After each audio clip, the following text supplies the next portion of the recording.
Je me trouve ici au Fort Lennox et c'est ici dans cet endroit où 300 juifs ont été comme des réfugiés protégés, mais en même temps ils étaient traités comme des prisonniers de guerre. Et sachez que ça m'a surpris énormément, c'est-à-dire je ne m'attendais pas du tout à retrouver un morceau de l'histoire de la Deuxième Guerre mondiale de l'Europe, d'où je viens. Parce que pour moi, l'Europe, la guerre mondiale, c'est quelque chose on le ressent parce qu'on marche dans la rue, on voit les monuments, on voit des choses partout.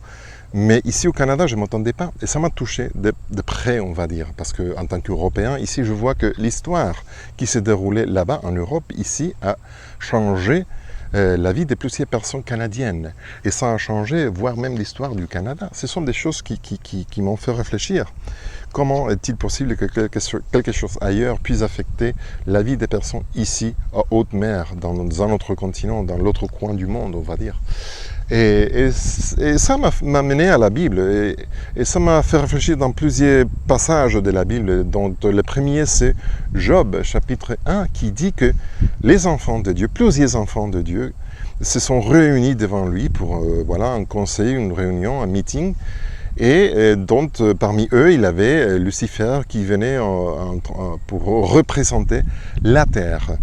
Et cela veut dire qu'il y a d'autres mondes qui sont créés où la vie existe, mais qui ne sont pas dans ce combat entre le bien et le mal. Mais ils sont là-bas, ils étaient dans cette réunion. Et je vois que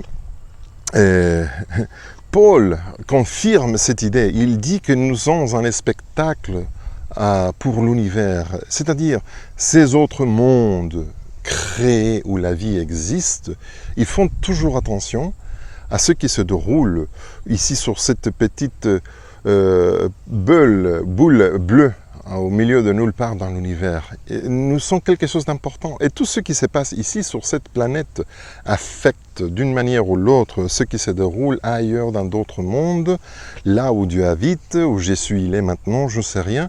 Mais ça, d'une manière ou l'autre, Paul nous dit, nous sommes un spectacle. Pourquoi je partage tout cela ?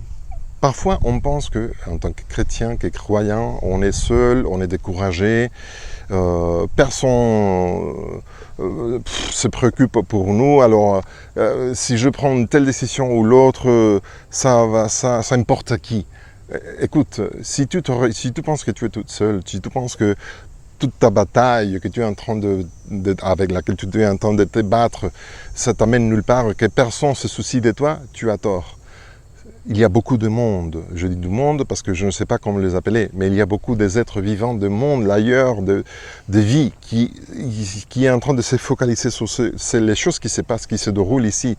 Et dans toutes les choses qui se déroulent ici sur cette planète, pour montrer qui a raison, si Lucifer, qui a contesté la puissance de Dieu, son contrôle, son gouvernement, au Dieu qui a dit qu'il avait raison. Maintenant, aujourd'hui, on sait qu'après la croix, on a montré quel est le vrai caractère de Lucifer, ça c'est clair. Mais il y a toujours encore ce déroulement de l'histoire qui va au-delà de notre atmosphère. Alors je t'en prie, ne ressens jamais que tu es toute seule. Même si tu le ressens, souviens-toi qu'il y a énormément de yeux qui regardent tout ce qui se déroule. Et les choses qui se déroulent ici, il y a beaucoup, millions de ficelles qui tissent, qui font le tissu de cette histoire. Et dont l'une d'elles, c'est ton histoire. Et ce que tu penses, ce que tu décides, ce que tu traverses, a une énorme importance. Même si les gens qui sont autour de toi s'en fichent. Tu es vraiment important, pas seulement pour Dieu, mais pour tous ceux qui sont en train de suivre l'histoire ici. La guerre ici sur cette planète affecte aussi l'histoire ailleurs dans l'univers. Ça vaut vraiment la peine. Tu n'es pas seul.